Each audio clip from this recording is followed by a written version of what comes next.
living on campus. So the time is here. You applied to school, you got accepted, you turned in your application. Now it's time to move on campus. And this is awesome. However, there are some things that we have to talk about first. For example, whom are you going to room with? What type of dorm are you going to live in? You have options. And how much closet space, right? So, there's some things that we have to talk about so when your time actually does come, you'll be prepared and more than ready to move in. So, every semester I hear the same thing. Do I have to live on campus? I don't like to share a bathroom, especially with the whole floor. The list goes on. However, you guys have to understand that at some institutions, you are required as a freshman to stay on campus. Now, this is not necessarily a bad thing because living on campus has its benefits, and those benefits we'll talk about in the next slide. However, let's talk about the rules. In most cases, freshmen are required to stay on campus. The only exception are as follows. If you have health concerns, if you have trouble breathing in certain areas and you can prove it, if you have documentation from a doctor, then you can move off campus or live at another location.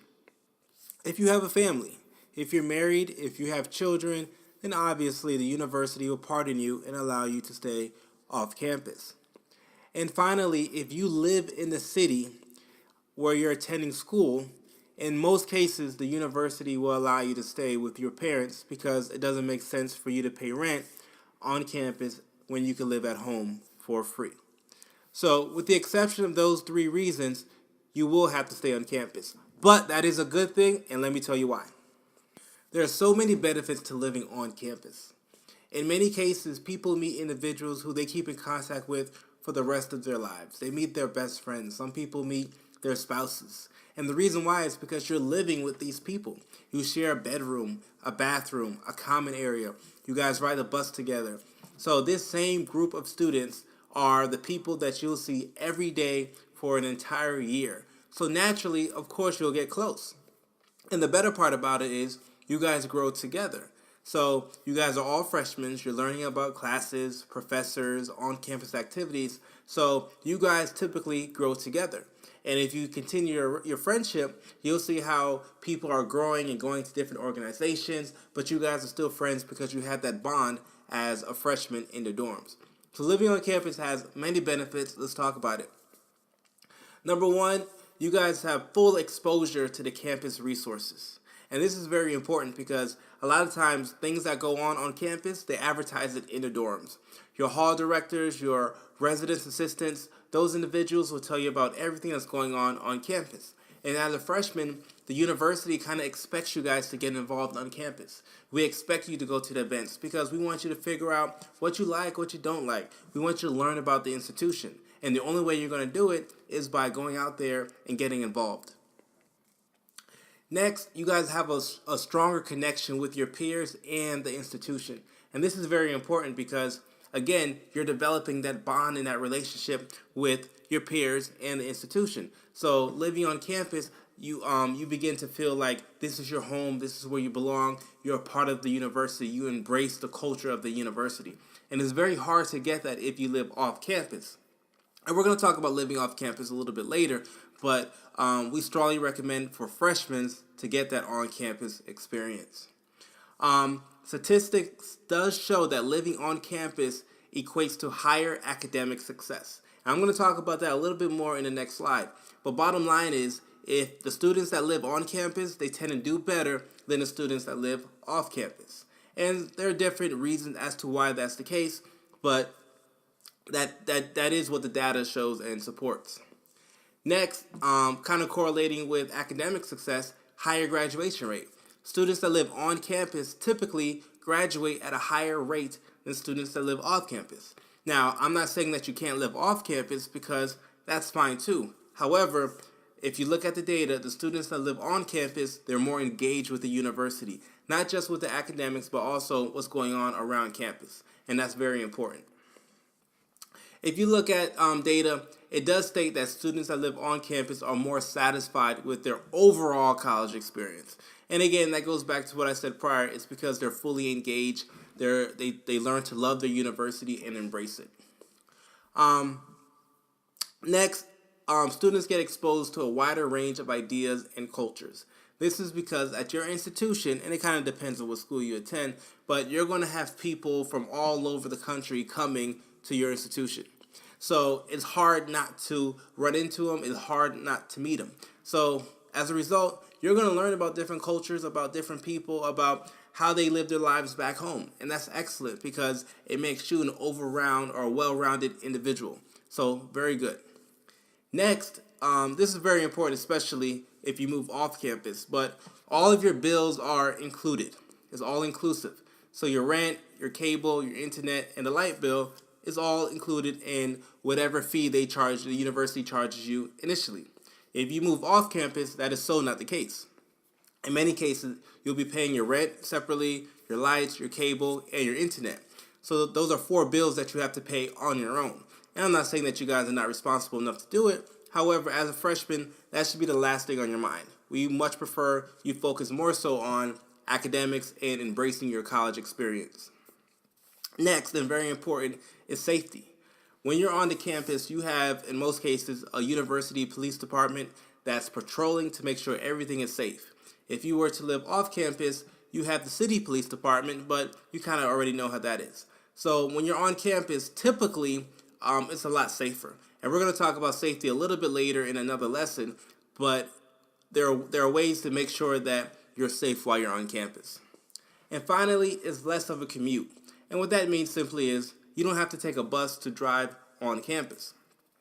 When you live on campus, you could take a bus, which is a 2-minute ride, 3-minute ride to get to your classes, or if you're going to get something to eat. But if you live off campus, you would have to drive to campus or take the bus to campus, and it does take a little bit longer. So overall, living on campus has a lot of positive here, guys. So keep that in mind, and I strongly recommend that as a freshman and even a sophomore, that you live on campus, get to know your campus culture before you move off. So here's where it gets interesting, and this kind of depends on your institution. Traditionally, you will have your single-sex dorms, and this is probably when your parents went to college, where the males will be in one dorm, the females will be in another. And as a male or female, you're not allowed to visit anyone else after a certain time. However, times have changed, and with the co-ed dorms, what we're talking about here are either you have males and females on the same floor, however, they have their own respective rooms, or you have an all-female floor or an all-male floor. It kind of depends on the structure of your institution. The rationale behind the co-ed dorms are you simulate society. So you're not isolating the individuals by sex. You have a living environment where you have the males, the females, and everyone can learn and embrace each other. And it kind of depends on which philosophy you adopt. However, do the research on your institution and figure out what type of dorms are available. And whatever you're interested in, those are the ones that you would sign up and pursue. From my experience, these are the most common types of rooms and bathrooms. And for the first one, the community double, it may sound a little nasty because you're sharing a bathroom with the entire floor. However, from my experience, and I actually lived this lifestyle, so from my experience, it wasn't that bad. With the community double, you actually share a room with one individual, and you share the bathroom with the entire floor. So we're talking maybe 20 to 25 individuals. So for the most part, the bathrooms, believe it or not, they stay clean. And that's because you have the janitorial services, they clean the bathrooms twice a day. So the bathrooms really don't get that dirty. However, on the weekends at my institution, that wasn't the case. The janitorial staff will only work Monday through Friday, so on the weekends, things did get a little questionable. However, at your institution, that may be different. With the suite double, that bathroom setup is a little bit different. Again, you will share a room with somebody, but you will share your bathroom with the individual that you live with and the people that are in the next suite. So it's almost like a Jack and Jill type setup where you have a bedroom, a bathroom, and another bedroom. In that situation, again, that one is not as bad because you're only sharing your bathroom with 3 other males or 3 other females. So not too bad at all. However, The setup kind of depends on your institution. A lot of times we're seeing institutions, especially the ones that have a lot of money coming in, they're building dorms that resemble off-campus apartments. So individuals won't have their own bathroom, but you may see a dorm setup where you share a bedroom and a bathroom with one other person, which is not bad. However, there's a cost affiliated with that. So you don't want to spend a lot of money on your dorm because unless it's scholarship money or grant money, that's different. But if you're taking out loans, you want to pick a dorm that you can afford. So I would strongly recommend that you do some research at your institution, find out the types of dorms that are available, and the cost. Cost is very important. And another thing to keep in mind is the meal plan. In some cases, when you live on campus, you are required to get a meal plan. And for the meal plan, we're talking maybe $1,500 to $2,000 per semester just for food. So keep that in mind also. But whatever the case may be, do your research and figure out what types of dorms are available at your institution. Now, picking your roommate is extremely important. Keep in mind, this is the person that you're going to see every day for an entire year. And it's not like you guys have separate rooms. This is the person that you're going to live with. This person will be in your room. Just think about the room that you have now. It's going to be smaller, and there's going to be another bed in there with another individual looking at you. So it's very important to figure out the right person or the right type of person that you would like to room with. You have two options here. Option one is a roommate request form. If you know exactly whom you want to room with, whether it be a family member that's going to the university also, or it could be a buddy from your high school years, whatever. You put the name of those individuals on that form, and the university will match you to, and that will be your roommate. That's fairly a simple process, and that's not too difficult. Now, here's where the issue lies. If you have no idea whom you want to room with, this could be very tricky. You're going to have to fill out something called a roommate preference form. And simply what that is, you're telling the university about yourself. You know, are you clean? Do you like to play sports? Do you wake up early? Are you an early bird? What type of music do you like? And what the university will do, they'll try to match your preference to that of somebody else who has a preference similar. Now, does this work all the time? You already know the answer. And the answer is no, it doesn't. However, it's the university's attempt to try to get somebody who's similar to you. So, if you get somebody that's a perfect match, awesome. I see it happen all the time. Roommates are matched randomly, and when they meet each other, it's an instant connection. They bond and they love each other.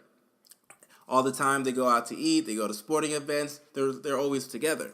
And then on the opposite end of that spectrum, you have roommates, they do not get along at all. They don't speak, don't touch my stuff, I won't touch your stuff, and it gets real ugly. Now, ideally, I don't want that for anybody. I want you to get along with your roommate. I want your roommate to be your lifelong friend. And trust me, that's not always the case. However, please take the time to fill out either form. If you're going with the roommate request form, make sure you know exactly whom you want to room with. And here's another caveat I'm going to throw in there. A lot of times, best friends are friends, but they're not accustomed to living with each other. So when they actually room together and they realize that such and such does this or does that, and relationships or friendships tend to fall apart once you live with somebody. So that's another thing. In some cases, I recommend maybe you shouldn't room with your best friend because you're going to find out some things about that person that you didn't know before. So that's a decision that you guys have to make after talking to your parents and your friends. But whatever you choose, try to get that form in on time so you can live with the person that you want to live with. So what comes in the dorms? When you first arrive, what's going to be in the room? To be honest, not much. You're going to get a bed, a mattress, a desk, a chair, and closet space. But it won't be a lot. So because of that, there are things that you guys have to bring. But keep in mind, you can't bring everything in your room now. You only have to bring the stuff that are essential to you. So here's a list. And I'm not going to go over everything, only the key components. You may want to bring a mattress pad. That's extremely important, especially if you're accustomed to having a pillow top mattress. You can get a mattress pad at Walmart, Target, Ross, Marshalls, etc.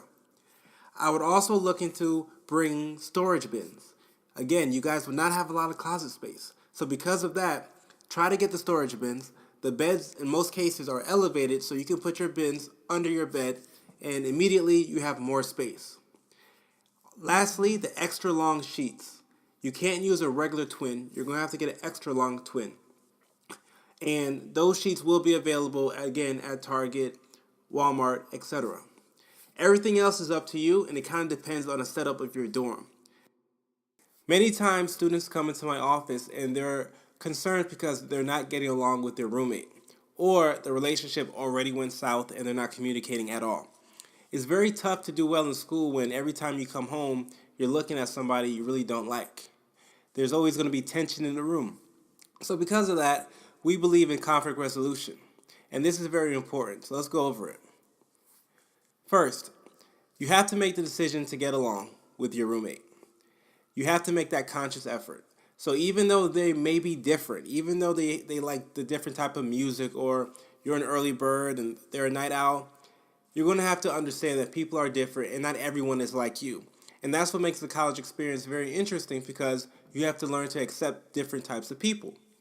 So you have to make that decision. Even though your roommate may be different than you, you're going to have to get to know them and accept them. If you're having certain issues with them, that's where the conversation comes in, but you have to go about it the right way. You can't yell, roll your eyes, or anything like that. It has to be a conversation, and you have to respect the other person. Sharing space. This is probably the biggest issue with the girls, mainly because a lot of the female students, they bring a lot of stuff with them. And I'm not saying they don't need it. However, you have to understand you're sharing a room. So when you're sharing space, you have to respect the other people's property as well. And your property is not more important than their property. So you have to understand that. And that leads to a lot of conflict with the females, not so much with the males. You guys have to be willing to ask questions. If you're concerned about something, you have to have that conversation with your roommate.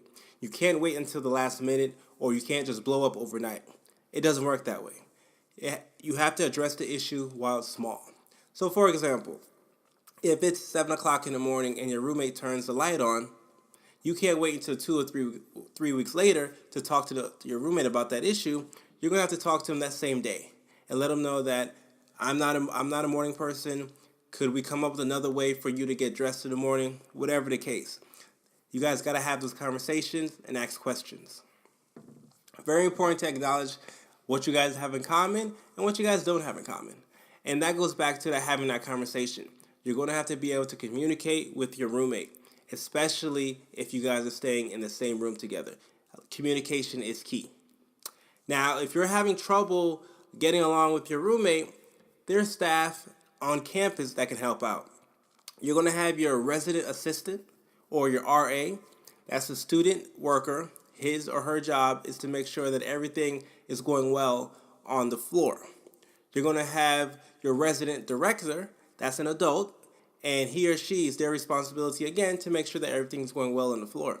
So if you're having issues and you guys can't work it out together, then feel free to go talk to the staff just so you guys can work everything out. Now, it's very important to lay down the rules beforehand. And again, that goes back to the conversation. You guys are going to have to communicate. So again, if you're a morning person and your roommate's a night owl, then come up with a plan. Something where you guys can both agree upon. And the key word here, guys, is going to be compromise. You're going to have to compromise. You're going to have to give in a little bit. Give or take. That's the only way it's going to work out. So you're going to have to get to know your roommate. Talk to them. Communicate with them. Go out for drinks. Go out for dinner. Go out to the events on campus. Get to know them. Even though they may be a little bit different, get to know your roommate. And if you do that in the beginning, in the end, it won't be as bad as other people. I promise you that much. So, if you got accepted into a university and you decided to attend that university, at this point it's very, very, very important to begin your research on the dorms. Find out what types of dorms are available, how many roommates will you have, and the bathroom accommodations, and decide. Once you decide, it's very important to also decide on your roommate.